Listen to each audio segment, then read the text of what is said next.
Hey everyone, welcome. We're in Jerusalem, Rhode Island that is, and it's right across the bay. You can see the bay on the other, right across the pond from Galilee. So that's Galilee you see in the distance, the port of Galilee. It's a active fishing port, one of the only a couple in New England. And many years ago, as the story goes, I think there were a couple of fishermen when they first founded this land and began working the ocean here and living here.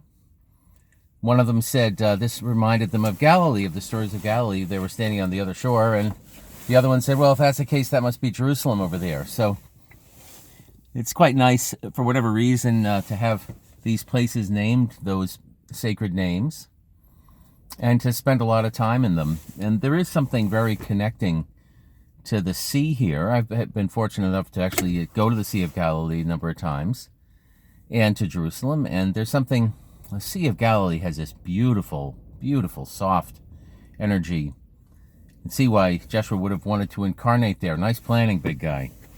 And Jerusalem is magical, of course.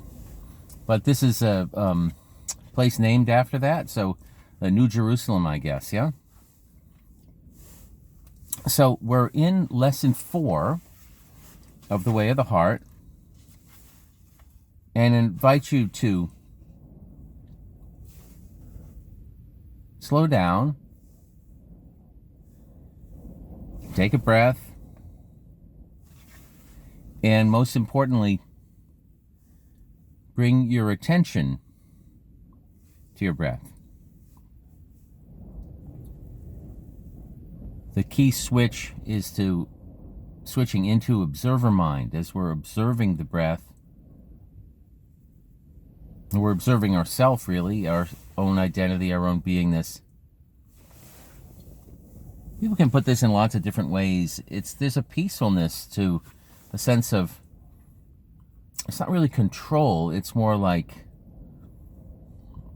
presence and self when we allow ourselves to come back into observer mind. Instead of being run by something, our reactions, we're actually the ones, we're the ones doing the acting, the actions. We're the chooser of what's occurring.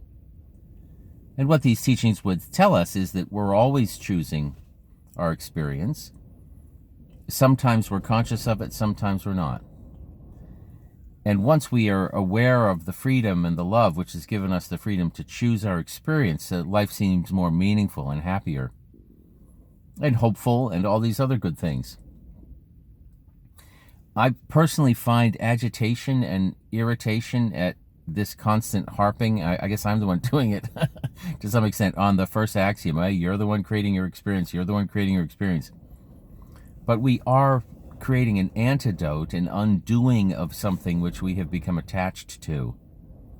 So if it feels annoying at times, it's kind of meant to. The teachings themselves, they're meant to be, it's like stretching a muscle that hasn't been stretched, or letting go of something we've been clenching onto for so long that we don't even understand that the hand which has been clenched shut for millennia actually has the capacity to open and shut and be flexible and do lots of other things besides just clutching on to this idea. I am separate. I am a victim of the world I see. Clearly things are happening to me against my will. We've got problems. That's kind of the summary of the dream of separation. But we are told that's not the case at all. We are loved and we are free. So we're going to be starting the text in a paragraph that says, I say unto you. So you might want to check that out. We're in lesson 4, Way of the Heart. We're about 9 pages in. It's a green book. It's Heartfelt Publishing version. That's the one I happen to have. There are several versions. There's the Shiny Cristo Blue Book, in which all the Christ Mind trilogies published under one cover. And that's been slightly edited and abridged, and chapter headings have been added. So some people feel that's a real no-no. It's probably the way the material is best known. One thing we would say is that there's a danger of publishing all the teachings, the 3 trilogy books, under one cover in that people will definitely tend to read ahead.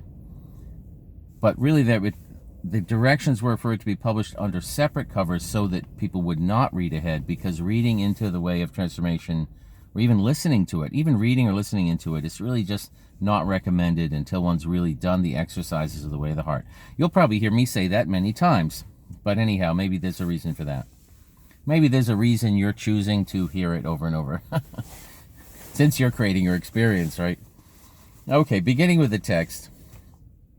I say unto you, you have one authority, and it is never held within the office of any church or any organization or in any one individual.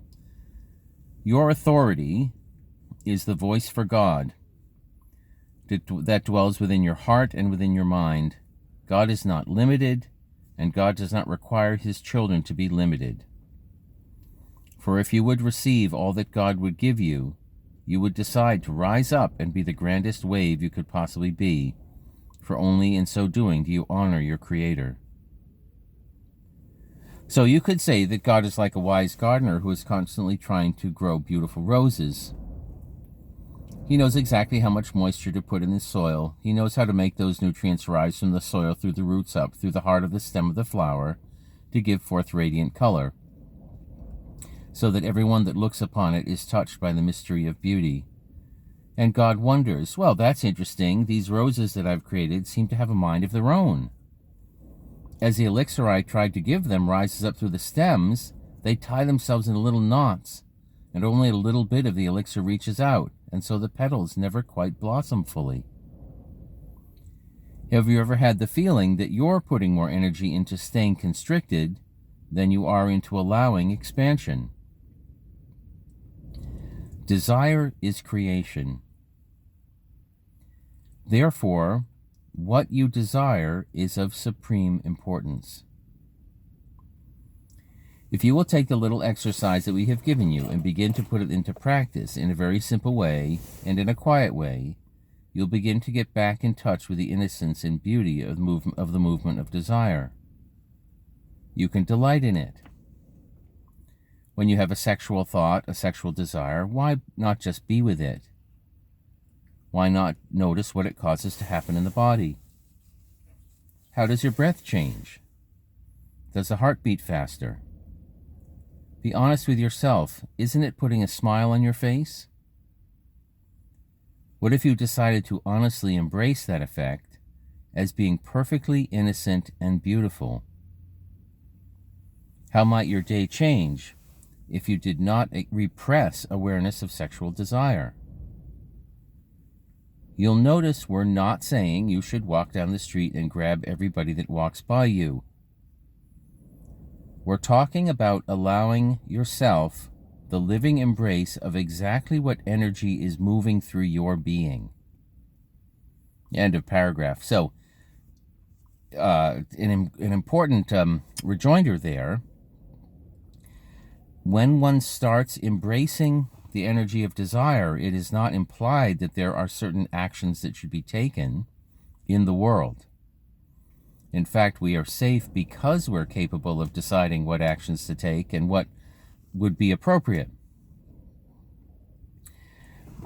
But the action, if you want to call it that, the action is really a turning within and simply embracing what is occurring. You say, with sexual energy, sexual desire, how does the breath change? Does the heart beat faster? Be honest with yourself. Isn't it putting a smile on your face? What if you decided to honestly embrace that effect as being perfectly innocent and beautiful? I'll just say, clearly we are starting to get in touch with, we've just touched on sexual desire. It's in the text, there it is. I don't know if anybody else can say that, will agree to this. I assume they might. But this is clearly a major issue for humanity and for most people. And if our relationship with our Creator is contingent upon not judging the energies of desire, and you feel an activation come up or a reticence, or the mind goes into story about oh my gosh, the spiritual path is talking about sexual desire. This, is this a problem? Well, that's what you get to decide for yourself as you go along. But what it's saying is that desire is an essence of God. Sexual desire is that energy which creates new life. So it is a sacred desire. Mastery is when we see that we are safe and can allow the energies of desire without feeling compelled to any behavior. So we can be present with whatever energy is arising. And it may be that, I'm just talking off the cuff here, it may be that, if it's putting a smile on your face, maybe that's enough. It just is something to be grateful for, something that's brought joy into your life. The energy of sexual desire doesn't need to be expressed in any particular way. And he says, you'll notice we're not saying you should walk down the street and grab everybody that walks by you. That's an important part of this. Continuing with the text. Why is this important? If you have decided that there are certain energies which are demonic or evil and have the power to distract you from your union with God, you have already decided that there is something beyond the reach of your power. And that is what disempowers you. And so you take an innocent energy and turn it into a monster that must be feared at all costs. End of paragraph. We're dealing with very, very powerful reactive energies that can cause huge reactivity in the egoic mind. There's something called touching the third rail when you start talking about trains. There's a third rail for electric rails. Many of you may be aware of it. But if you touch it, you get electrocuted. So people say, don't touch the third rail. And they say, oh, the third rail of politics is this, you can't touch that, or you die politically. And it's a common expression in the way people talk about things. Don't touch the third rail.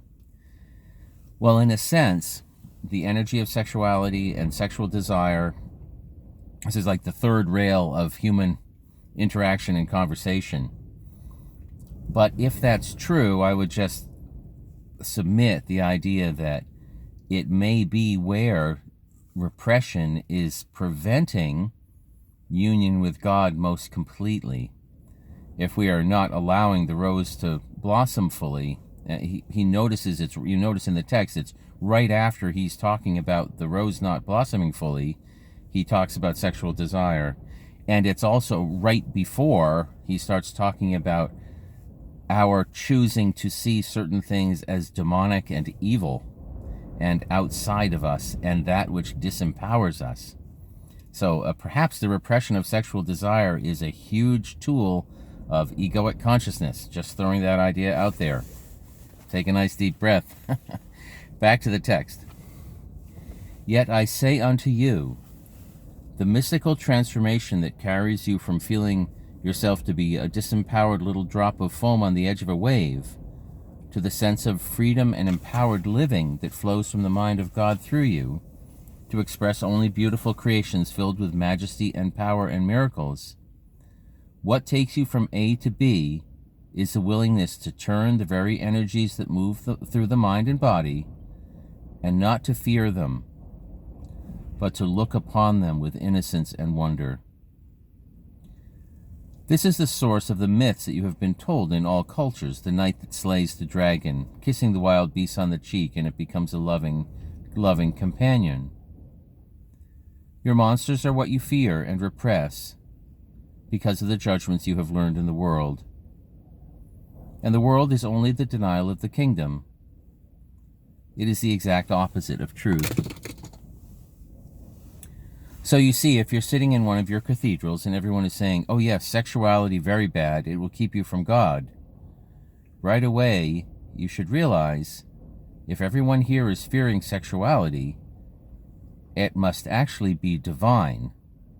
And perhaps I would do well to embrace it and love it and master it and not fear it. I think that's a very good place to stop for today. He then goes on to money, We'll talk about that. We'll begin there for the next paragraph. We didn't read very much today, but these are really, I mean, you get the idea here that he's starting to talk about the thing that blocks the one relationship that matters to us, the one relationship that has value, rather. If we are going to clarify our relationship, the only relationship that values, we need to stop judging the energies of desire. And he just tapped upon the energy of desire, which is sexual desire. And he's going to continue talking with the energy of desire, which is a desire for money, sex and money. That's what we're getting into here. Lesson 4.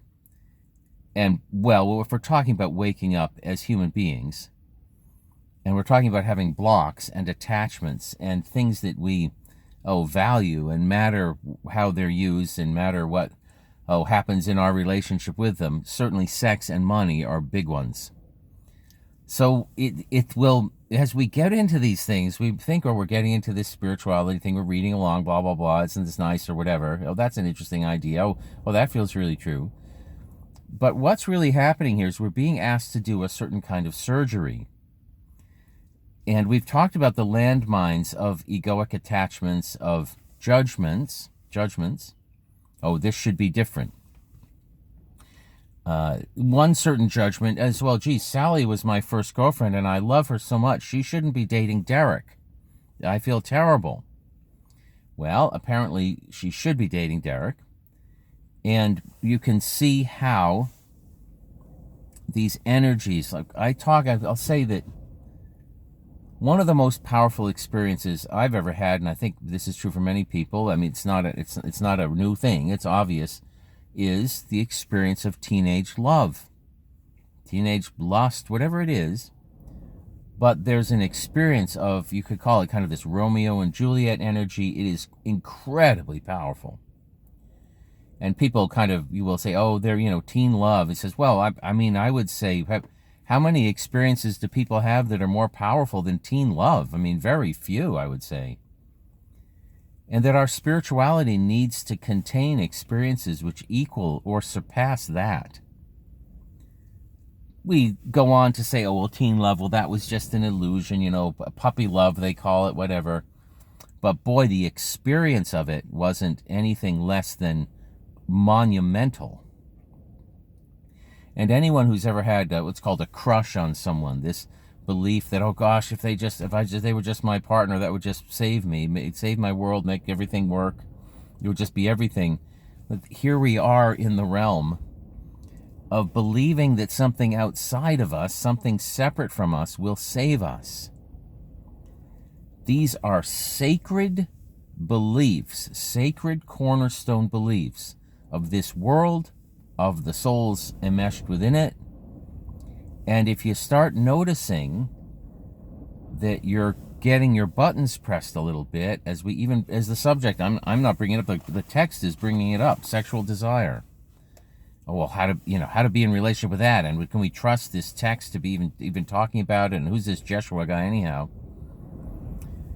Well, in the Course in Miracles, it says the special love relationship, the romantic love relationship, is the ego's greatest weapon.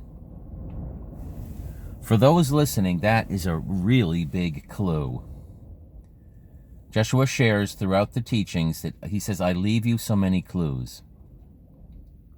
And if the special love relationship being used to get, that's how ego uses relationships, being used to get, if we use the special love relationship to get from another, instead of to create with another, oh, well, if I can date so-and-so, that will give me much better cred in high school or what have you. Or men and women might have different or similar fantasies around this thing. But this issue of the idol of special relationships, of sexual relationships, of romantic relationships, they strongly involve identification with the body, and they are sacred energies, life-giving energies. How we are in relationship with sexual desire, I think we can see, might have a lot to do with what our experience of life is going to be like. So here we are, we're taking a foray into very touchy waters, very touchy things are in which people have profound attachments. So Joshua is starting to dip his toe in the water, as it were, as the teacher here of our relationship with these energies. And if